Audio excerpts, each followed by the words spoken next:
Amis de Sonvi Communication, merci d'être des nôtres. Bienvenue sur ce plateau.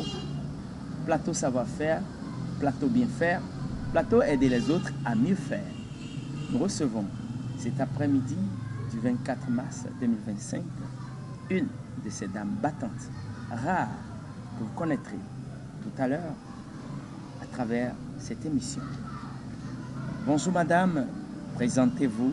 Edith Marlise Adjadom, je suis coach professionnel certifié, experte en potentialité humaine. Je suis la fondatrice de l'IS Coaching. Je suis la vice-présidente internationale et membre fondatrice de la Fédération africaine de coaching. Je suis la présidente fondatrice mondiale du réseau mondial des femmes d'impact. Madame Adjadom, nous vous constatons sur plusieurs événements. Parlez-nous de vos événements. La Nuit internationale des coachs, comme vous le savez, je suis coach et c'est un événement qui valorise les professionnels du métier et les acteurs du développement. Il y a le trophée AJA des retraités, c'est un événement qui valorise et célèbre les retraités. Oscar des pépites d'Afrique, comme le nom l'indique, c'est un événement qui célèbre ainsi que les hommes et les femmes qui font des choses extraordinaires et merveilleuses. Nous avons enfin le trophée africain des femmes entrepreneurs. Ce trophée valorise les femmes entrepreneurs. Comme nous le savons, les femmes entreprennent dans divers domaines. Donc c'est de façon globale les 4 événements que l'IS Coaching organise chaque année. Nous vous constatons effectivement sur plusieurs événements, vous venez quand même de les détailler. Et nous avons constaté que vous voyagez aussi beaucoup. Notre question, c'est est-ce que vous avez des difficultés, vous rencontrez des difficultés lors de l'organisation de vos événements? Avez-vous de support, de soutien? Pour cette question, c'est vraiment une question très pertinente. C'est vrai, quand on entreprend, il y a des challenges. Donc, je ne peux pas dire qu'il n'y a pas de difficultés.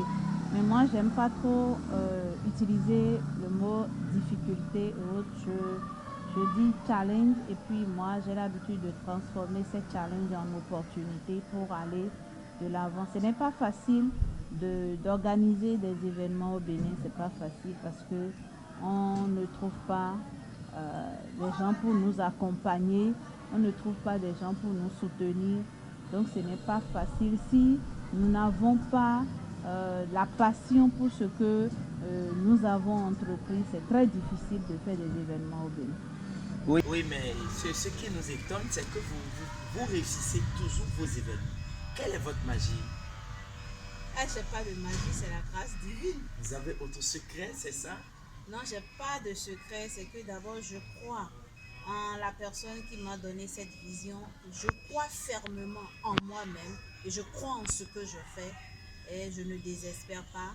Je transforme, comme je vous l'ai dit, mes challenges en opportunités. J'avance malgré les difficultés. Je me dis ce sont les escales de la vie et ça ne peut pas m'empêcher d'aller à destination. Et si vous devez dire merci, à qui vous direz merci tout de suite par rapport à tout ce que vous faites? Je dirais merci à mon créateur. Je dirais merci à mon créateur. Je dirais également merci aux mânes de nos ancêtres. Et je dirais merci également à mes parents défunts et à toutes ces personnes qui m'accompagnent, à toutes ces personnes qui me soutiennent. Ils ont bien voulu m'accompagner, mais le peu qu'ils ont, ils m'accompagnent, me motivent. Donc je leur dis merci et je leur dis que je donnerai toujours le meilleur de moi. Il y a un côté qui nous émerveille à chaque fois. Nous constatons que vous avez toujours un flash. Nous avons toujours une étoile. Nous avons toujours une lumière, un projecteur sur vous que j'appelle distinction. Pourquoi assez de distinction? Vous en avez reçu combien déjà?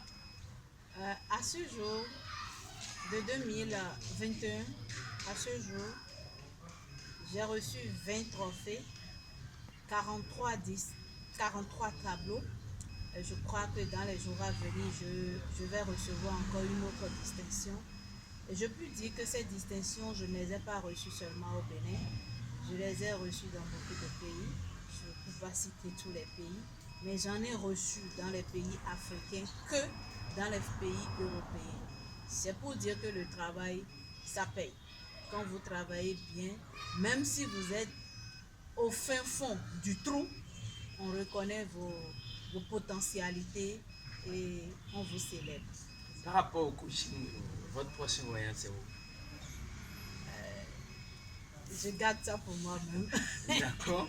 Nous continuons, chers amis téléspectateurs. Ça fait plaisir de partager avec de pareilles dames, dames battantes. Elles véhiculent un message très fort, plusieurs messages à travers ces événements. Et à nous de le soutenir. Quel message ou quel SOS vous avez à lancer via l'État, aux ONG, pour qu'on puisse vous soutenir tout petit peu? Je voudrais d'abord dire merci à l'État parce que quand même il nous a permis de faire nos événements. Mais nous en voulons un peu plus. Nous voulons qu'il nous accompagne dans tout ce que nous faisons. Surtout quand l'événement valorise le pays, il faudrait quand même qu'on nous accompagne. Et je demanderai aussi aux organisations de nous accompagner, de nous soutenir parce que ce n'est pas facile. Merci, Madame Edith. Et pour vous voir, pour avoir accès à votre cabinet, parce qu'on aura toujours besoin de vous, qu'est-ce qu'il faut faire? Quelle est la ligne? Il faut juste composer le plus 229 01 62 59 59 29. Vous allez tomber sur ma secrétaire qui va vous recevoir et me faire le retour. Encore. Pour me contacter, il faut composer le plus 229 01 62 59 59 29. Parlant culture, parlant de chez nous, j'oublie jamais quelle est ta langue maternelle. Dis-nous quelque chose. Quand je vais vous donner une métier de bidon, et na tiens nous et nous nous nous nous les mêmes nous nous on a les sous nous na tiens. Merci. Nous sommes à la fin de notre émission. Merci à Madame Edith. Et je vous prie de nous aider à l'accompagner lors de ces prochains événements. Merci et à bientôt. Oui. Merci Madame Edith et à bientôt. À bientôt, merci.